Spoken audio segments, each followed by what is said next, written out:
He offered $100 million as a joke. He didn't laugh when the Black Maid's daughter actually earned it. It started on a Tuesday morning in downtown Seattle, right at the top of Vailtech Industries' glass skyscraper, 42 floors up, where the air always smelled like polished marble and expensive coffee. The tension inside the boardroom could almost be felt through the walls. A team of engineers sat around a long table, laptops open, fingers frozen over keyboards. At the head of the table stood Kenneth Vail, the CEO. 48 years old, tall, well-groomed, and always dressed like he was about to step into a magazine shoot.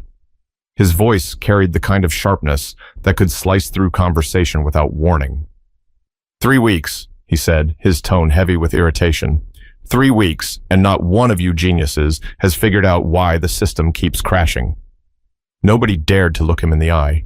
Only the sound of the air conditioning filled the silence.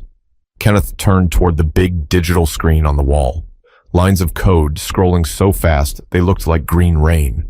The company's flagship software, Vantage OS, was supposed to launch next week. It was the product that would make or break a billion-dollar merger with a major tech firm in San Jose. But the program had one fatal glitch. It kept shutting down right before completing its encryption sequence. The boardroom had seen desperation before, but not like this. A senior engineer named Darius Lin finally spoke up. "Sir, we've been over every possible cause. Memory leaks, buffer overflow, bad patches. None of it explains why the system..." Kenneth slammed his hand on the table, making Darius jump. "Don't give me excuses, Darius. I don't pay for excuses. I pay for results." Someone in the back shifted uncomfortably. No one spoke again. Kenneth took a slow breath, pacing the room. "You know what the press will do to us if this deal collapses? You know what happens to me if this company falls apart?" His eyes darted from one engineer to the next. "I built Vailtech from the ground up. I refuse to let a bunch of code monkeys ruin it." His assistant, Marilyn, stood near the door, quietly holding a tablet. Even she couldn't meet his gaze. She had seen this side of him before, and the part that lashed out when things slipped beyond his control. Finally, Kenneth leaned over the table and said, almost in disbelief, "I swear, I could hand this laptop to the janitor and probably get better results." The room stayed silent, but the sting of that line hung in the air. To him, it was just another insult, something thrown out in frustration. But that sentence, that one careless statement would soon change everything. Kenneth straightened his tie and gestured toward the door. "I'm done wasting time. Figure it out or start cleaning out your desks." He walked out, leaving the engineers staring at one another, tired, defeated, and humiliated. Outside the boardroom, the hum of conversation from lower floors didn't reach him. His footsteps echoed through the marble corridor as he headed for his private elevator. The walls were lined with framed photos, product launches, handshakes with investors, magazine covers featuring his face. They all screamed success. But right now, Kenneth felt cornered. He pressed the elevator button and muttered under his breath, $100 million on the line, and not one damn person can fix it. Then, almost mockingly, he laughed. "Whoever does, I'll give them $100 million myself." The elevator doors slid open, and Kenneth stepped inside, shaking his head. To him, that promise was a joke, a way to vent. But words have a way of traveling, especially when spoken in anger. Down on the 10th floor, Renee Coleman pushed her cleaning cart out of the break room, unaware that the same words that had just left Kenneth's mouth would soon reach her ears and change her daughter's life forever. But what happens when someone who's never even been noticed inside that building suddenly becomes the center of everyone's attention?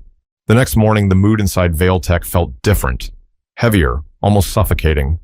The engineers looked like they hadn't slept. Coffee cups were stacked like trophies of defeat. A pale light filtered through the tall glass windows, bouncing off the whiteboard filled with equations and desperate scribbles. Kenneth Vail walked in right on time, as always. His navy suit was spotless, his shoes gleaming. But beneath that perfect exterior, frustration was boiling. "All right," he said, clapping his hands once. "Let's hear some good news for a change." No one spoke. The only response came from the whir of computers and the faint tapping of keys. Finally, Darius Lin, the lead software architect, cleared his throat. Sir, we tried running the encryption under a new framework, but the code keeps breaking during compilation. It's like something is looping endlessly. Kenneth crossed his arms. So fix the loop. We've tried, Darius said softly. Every time we patch one section, another fails. It's like the system's fighting us. Kenneth's jaw tightened. Fighting you? Darius, it's a machine, not a ghost. A quiet laugh escaped someone at the back, but Kenneth's glare killed it instantly. He looked around the room. We are days, not weeks, away from losing this merger. Do you all understand that? I've got investors breathing down my neck, analysts predicting bankruptcy, and now I have a team of people telling me they can't fix their own creation. One of the younger programmers, Jay Patel, spoke hesitantly. Maybe if we took it offline for a few days. Kenneth cut him off. Offline? We'd lose everything. Our backups, our testing data. The media would eat us alive. Number. I don't want suggestions. I want a solution. He turned toward Marilyn. Get the press office ready. If this doesn't work by tomorrow, I'll have to lie through my teeth to the board. Marilyn nodded quietly. She knew better than to argue. Kenneth walked over to the window, looking down at the city below. Tiny cars moving through the morning haze, people living their lives without knowing the pressure he was under. His reflection stared back at him, confident, proud, untouchable. But inside he was panicking. He turned back to the room. I'll tell you something. The person who fixes this, I don't care who it is, will get $100 million. He smirked. Heck, even the janitor if they can do it. That line drew a few uncomfortable smiles, but most of the team looked down. Everyone had heard him say it before, but today it felt sharper, like a dare. Marilyn frowned slightly. Kenneth, maybe you shouldn't... But he waved her off. Relax, Marilyn. No one here's taking that seriously. It's called motivation. Still, his voice carried through the hallway as the meeting broke apart.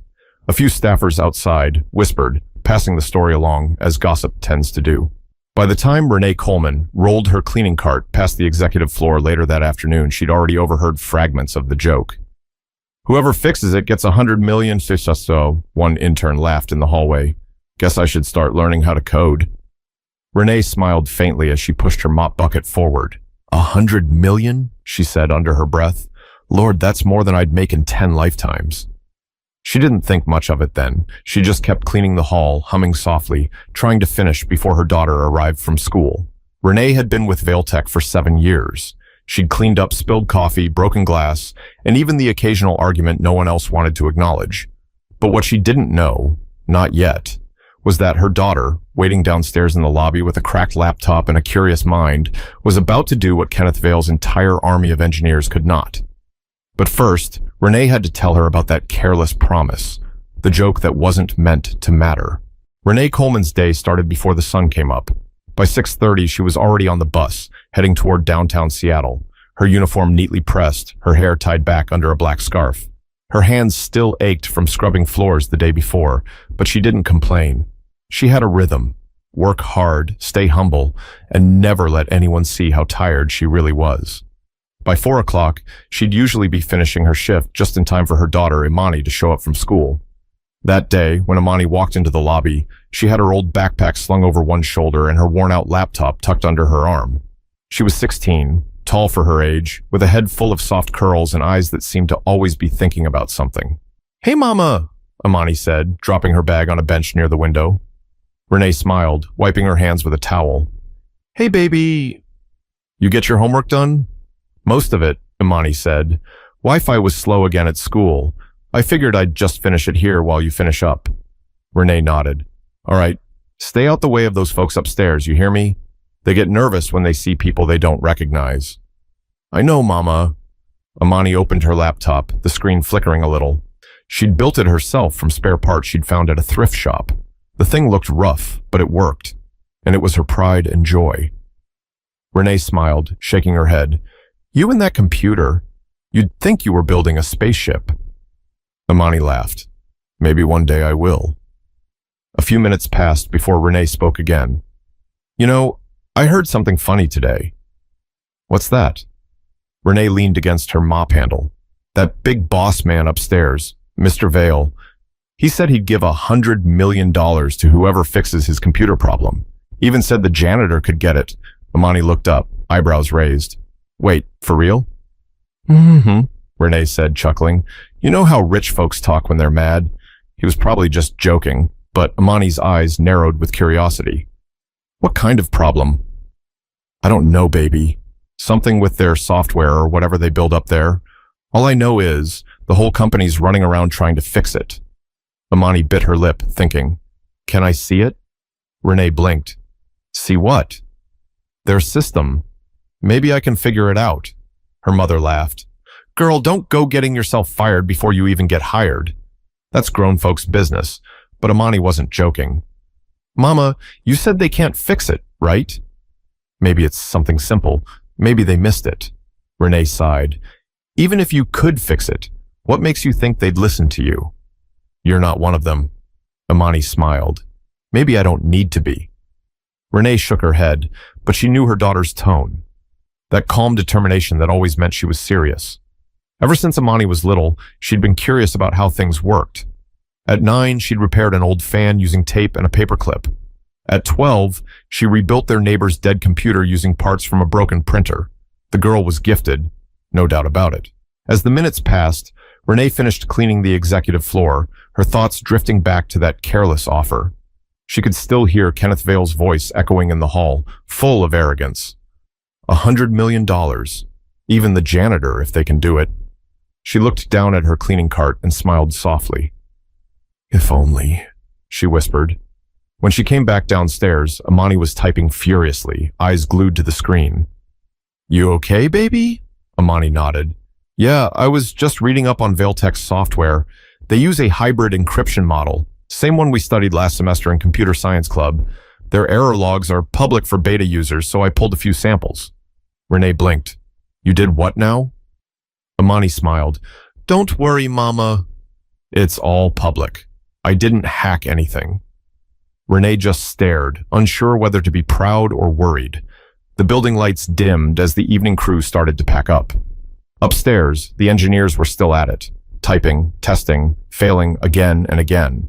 And downstairs, a teenage girl with an old laptop was unknowingly walking straight toward the biggest moment of her life.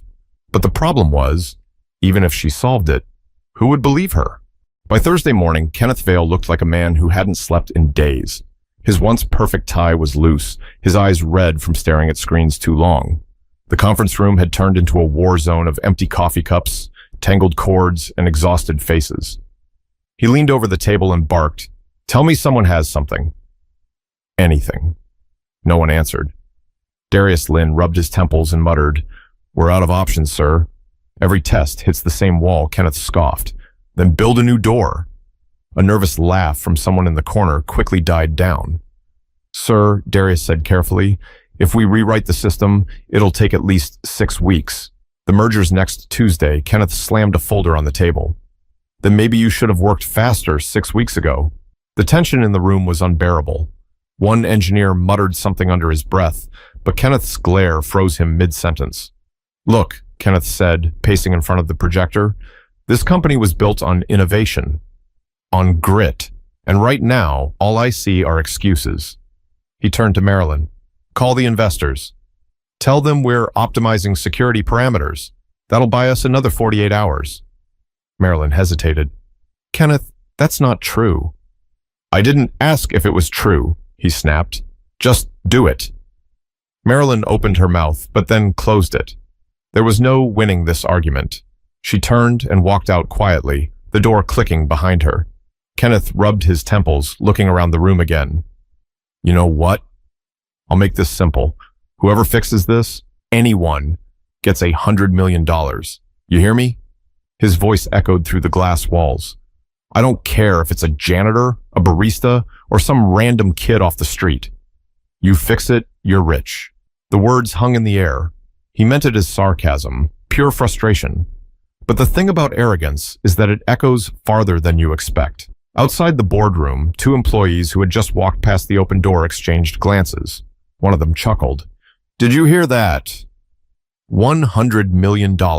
Imagine that. By the time they reached the elevator, the joke had already spread through 3 departments. Within an hour, it was being whispered across the building, from the cafeteria to the mailroom. And by the time it reached the 10th floor janitorial closet, Renee Coleman was emptying trash bins and heard one of the security guards laughing about it. "Man, if I knew how to code, I'd be rich right now," he said. "What's that about?" Renee asked, tightening the trash bag. The guard grinned. The boss lost his mind again. Said he'd give anyone $100 million if they fix his computer mess. Joked that even the janitor could try. Renee froze for a moment, then smiled faintly. "Even the janitor, huh?" "Yeah," the guard said, chuckling as he walked away. "Crazy world." When Renee got back to the lobby that evening, Imani was sitting cross-legged on the bench, her laptop open and fingers flying. "Hey, baby," Renee said. "You still working on your project?" Imani didn't look up. "Sort of." "Mama, you said they're using a hybrid encryption system, right?" "Yeah, that's what I heard." "I've been looking at some of their public code from last year's product launch," Imani said. "They reused part of their old algorithm for this one. Same structure, but the new version doesn't handle input overflow correctly. That's probably why it keeps crashing." Renee blinked. "Say that again, slower." Imani smiled. "Their system's too rigid. It can't process certain variables. If you patch the redundancy layer instead of rewriting it, the program should stabilize." Renee laughed. "Girl, you sound like you're speaking another language." "Sorry," Imani said, grinning. "Basically, I think I know how to fix it." Renee shook her head. "Imani, that's $1 billion company. You think you can just walk in there and fix what all those men in suits couldn't?" Imani looked up, eyes steady. "Why not?" Renee didn't answer. She just stared at her daughter, realizing she wasn't joking. Imani closed her laptop, tucked it under her arm, and said, "Mama, you said he offered $100 million, right?" Renee chuckled nervously. "Baby, that man was being sarcastic." "Still," Imani said, "if he's offering, I want to try." Renee sighed, glancing toward the elevators that led up to the executive floors. "You'll get me fired if you start messing with those people." "I won't," Imani said softly. "I just want to help." The way she said it made Renee pause. There was something calm, certain, and oddly grown up in her tone. "Fine," Renee said finally. "You can come upstairs with me tomorrow, but you stay quiet, you hear? Don't talk to anyone unless I tell you to." Imani nodded. "Yes, ma'am?" That night, as Renee washed her hands in the break room sink, she caught her reflection in the mirror. The same reflection she saw every day. Tired eyes, worn palms, and quiet acceptance. But tonight, there was something else. A small flicker of curiosity. Maybe, just maybe, her daughter could do the impossible. But if she was right, how would Kenneth Vale react to being shown up by a 16-year-old girl with a second-hand laptop? The next morning, the city was covered in a soft drizzle. Renee held her umbrella over Imani as they walked into Vailtech's towering lobby. The marble floor gleamed beneath their shoes, reflecting the morning light. People in expensive suits rushed past them, badges flashing, coffee in hand. Imani's eyes darted everywhere. The giant digital wall displaying Vailtech's slogan, "Innovation through precision." She whispered to her mother, "They really like showing off, huh?" Renee smiled nervously. "Shh, don't say that too loud." They took the elevator to the 10th floor, where Renee usually started her shift. But today, she wasn't thinking about the mop bucket. She was thinking about how on earth she was going to let her daughter peek at a system worth billions without losing her job. When they reached the hallway, Marilyn, Kenneth's assistant, stepped out of an office carrying a tablet. She looked surprised to see Renee. "Morning, Renee," she said kindly. "Who's this?" "My daughter, Imani," Renee replied. "She's just waiting for me while I finish up." Marilyn smiled. "Hi, Imani. You can wait in the lounge if you like. We've got Wi-Fi and snacks." Imani hesitated. "Actually, ma'am, could I maybe sit near my mom? I like watching her work." Marilyn laughed softly. "That's sweet." "Sure." She walked off, tapping on her tablet. As soon as Marilyn disappeared, Imani whispered, "Mama, can I just look at the code on that open console in the corner? It's running their system logs." Renee frowned. "Imani, no. That's not yours to touch. I won't change anything," Imani said quickly. "I just want to see if I'm right." Before Renee could respond, Imani had already moved closer. She didn't touch the keyboard at first. She just studied the screen. Lines of green text rolled past, error reports flashing red. Her eyes scanned the data, and within seconds, her expression changed. "There it is," she whispered. "I knew it." "What is it?" Renee asked, glancing nervously toward the hallway. "They're looping their encryption verification twice. It's redundant, like checking your password 2 times in a row without clearing the cache. The system's tripping over itself," Renee blinked. "So, can you fix it?" Amani nodded slowly. "If they let me..." Just then, Kenneth Vale stormed out of his office, voice sharp. "Marilyn, get Darius and the rest in here right now. We're rerunning the full diagnostic before the investors call in." Renee quickly stepped aside, lowering her eyes, but Kenneth stopped mid-step when he noticed Amani standing beside her. "Who's this?" he demanded. "My daughter, sir," Renee said carefully. "She's just waiting for me." Kenneth raised an eyebrow. "This is a secure floor. You know that, right?" "Yes, sir," Renee said quickly. "She's not touching anything." Amani, calm but curious, spoke up. "Mr. Vale, is your system the one with the double verification bug?" Kenneth blinked. "Excuse me?" "Your software," Amani said, her voice steady. "The encryption keeps crashing because it's verifying the data twice. You need to isolate the redundancy loop." The engineers who had just entered froze in place. Darius turned to her, eyes wide. "How do you know that?" "I looked at your error logs," Amani said simply. "It's in your public beta data." Kenneth frowned, half annoyed, half intrigued. "That's impossible. We've been testing that for weeks." "Maybe," Amani replied, "but you've been patching the wrong segment. The bug isn't in the encryption module. It's in the validation layer that runs before it." Darius stepped forward, glancing at Kenneth. "Sir, if she's right..." Kenneth waved a hand. "No, we're not taking advice from..." He stopped himself before finishing the sentence, but the tone said enough. Amani met his eyes calmly. "You said anyone who could fix it gets $100 million. I just want to show you where the problem is." The room went quiet. Even Marilyn, standing by the doorway, looked stunned. Kenneth sighed. "Fine, humor me," he gestured toward the console. "Show us." Renee's heart was pounding so hard she could barely breathe. "Baby, be careful," she whispered.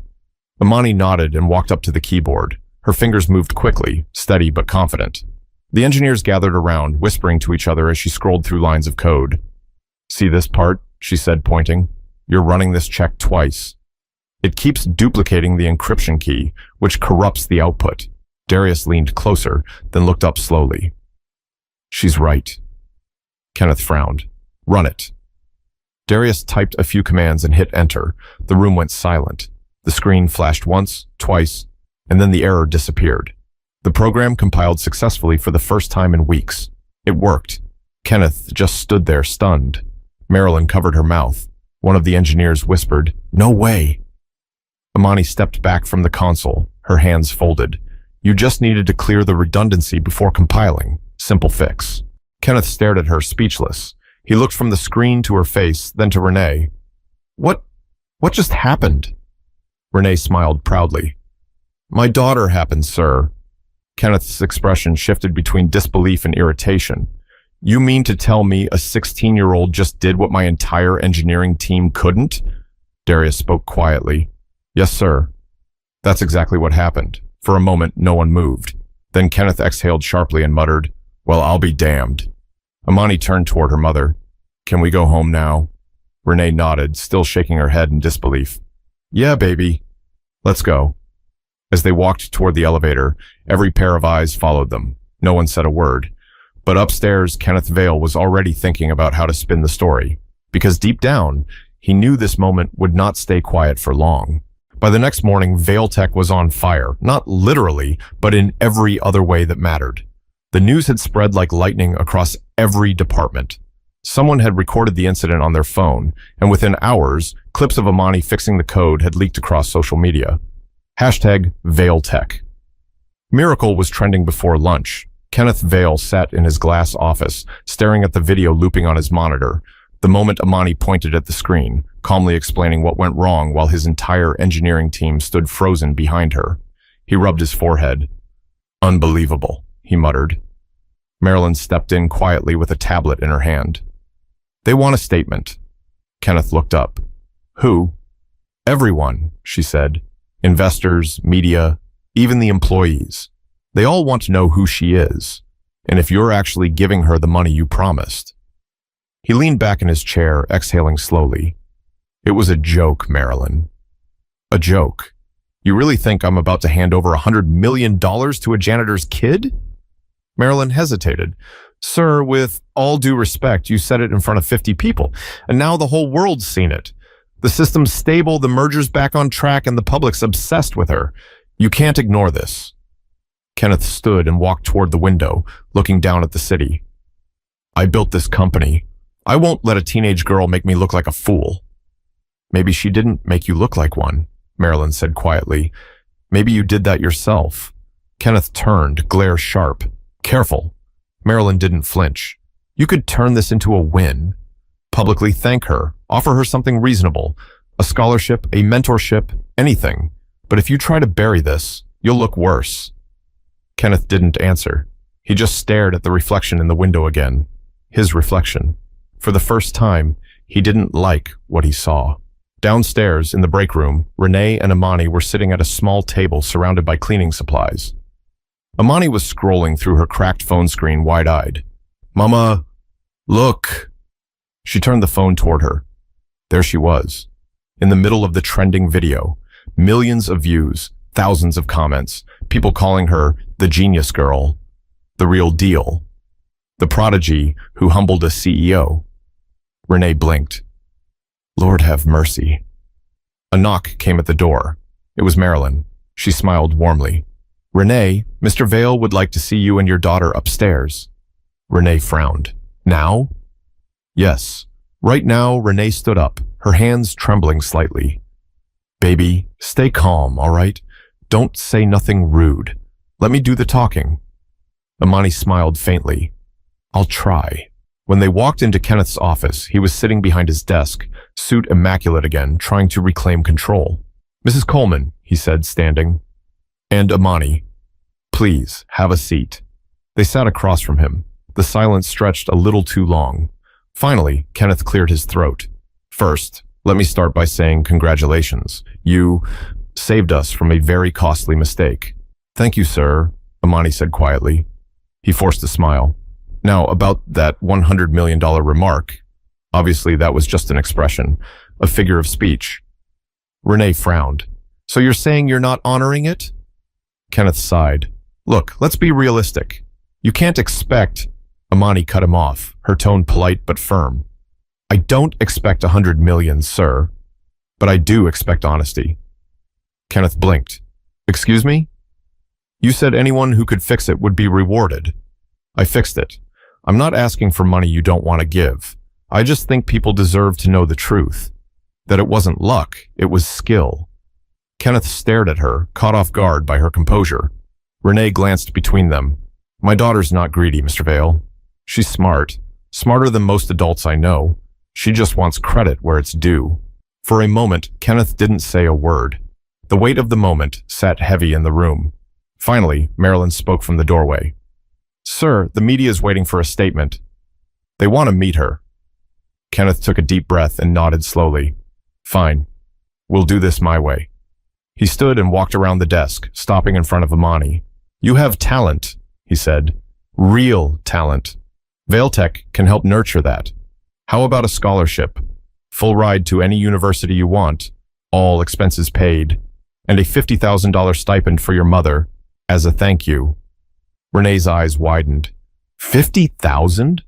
Kenneth smiled. That's fair, isn't it? Imani looked up at him.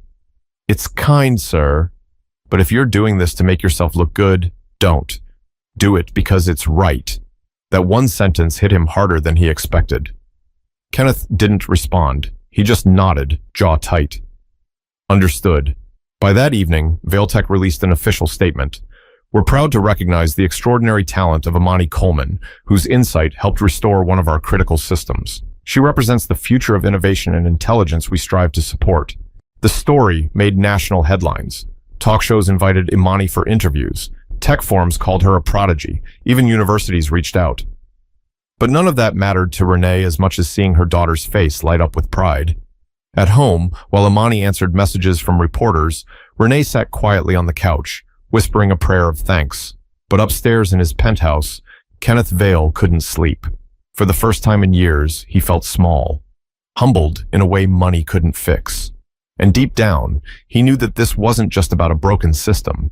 It was about a broken mindset, one that Amani had forced him to confront. The morning after the story hit national news, Seattle felt brighter, at least to Renee and Amani. The rain had finally stopped, sunlight spilling across the sidewalks as they walked together to the cafe down the street. People recognized them now. A man in a delivery van waved as he passed. Two baristas whispered, smiling as they handed over their drinks. "You're the girl from the video, right?" one of them said, shyly. "The one who fixed that company's software?" Amani smiled politely. "Yeah, that was me." Renee laughed softly as they sat down by the window. "You're famous, baby." "I can't even buy coffee without somebody stopping you." Amani rolled her eyes playfully. "It's weird. I didn't do it for attention." "I know," Renee said, "but you showed a lot of people that talent doesn't come with a title. It comes from what's in here." She tapped her chest gently. Amani smiled. "You always say that." "Because it's true," Renee replied. Across town, Kenneth Vale was sitting in his office, a rare silence filling the space. The merger had gone through, smoother than anyone expected, and the company's reputation had rebounded thanks to the viral story. Yet, he couldn't shake the feeling that something had shifted inside him. He stared at a photo on his desk, the one taken at the press event the day before. He was standing beside Amani and Renee, smiling for the cameras. But his eyes in that photo told a different story. The look of a man asked to confront his pride. Marilyn knocked gently and stepped in. "You've got a request, sir. Imani's school wants you to speak at their STEM assembly next week." Kenneth looked up, surprised. "Me?" "They said it might mean something for the students to hear from the man who underestimated her," Marilyn said carefully. Kenneth gave a tired laugh. "Well, they're not wrong." He leaned back in his chair, silent for a moment, then nodded. "All right, I'll do it." A week later, the high school gym buzzed with excitement. Students sat on bleachers, phones ready to record, teachers whispering in the background. Renee sat near the front, watching proudly as Amani walked across the stage in her modest blue dress. Kenneth followed behind her, wearing his usual tailored suit, but for once, there was no arrogance in his step. The principal handed him the microphone. "Mr. Vale, thank you for joining us." Kenneth nodded, glancing toward Amani before turning to the crowd. "I'll be honest," he began, "I didn't come here to talk about success. I came to talk about mistakes." "My mistake." The students quieted. When Amani fixed that code, my first reaction wasn't pride. It was disbelief. I didn't think someone her age, someone without a title, could be right when all my experts were wrong. But she was. And that says a lot more about me than it does about her. He paused, letting the words settle. "The truth is, I built my company thinking the smartest people in the room always looked and spoke a certain way. I was wrong. Brilliance doesn't care what you wear, where you come from, or what your badge says. It just speaks. And if you're smart enough to listen, it'll change everything." He turned toward Amani. "I owe this young lady more than a scholarship. I owe her respect. And from this day forward, Vailtech will be launching a program in her name, the Amani Initiative, a mentorship program for underrepresented youth in tech." The gym erupted in applause. Students cheered, teachers clapped, and Renee wiped tears from her eyes. Amani stepped forward, her voice calm but warm. "Thank you, Mr. Vale. But I just want people to remember one thing. Sometimes, the person you overlook is the one holding the answer you've been searching for." The applause grew louder. Kenneth smiled genuinely this time, not for the cameras, not for the investors, but for himself. He finally understood. After the event, as the crowd filtered out, Renee hugged her daughter tightly. "I'm so proud of you, baby. You didn't just fix a computer. You fixed something in that man's heart." Amani laughed softly. "I didn't mean to." "Sometimes," Renee said, "that's how change starts. By accident." That evening, as the sun dipped over the Seattle skyline, Kenneth stood in his office again, looking out over the city. His reflection in the glass wasn't the same as before. The arrogance was gone. He whispered to himself, maybe the real fix wasn't in the code after all. Because in the end, this story wasn't about a system crash. It was about what happens when pride blinds you to potential, and how a little humility can rewrite everything. So, the next time someone underestimates you, remember Amani Coleman. Remember that your worth isn't defined by where you work or what they call you. It's defined by what you can do, even when no one's watching. And if you ever find yourself in a room full of people who don't believe in you, do what Amani did. Let your work speak louder than their doubt. If this story moved you, share it. Because somewhere out there, another Imani is waiting for her chance to prove what she's capable of. She just needs someone to believe she can.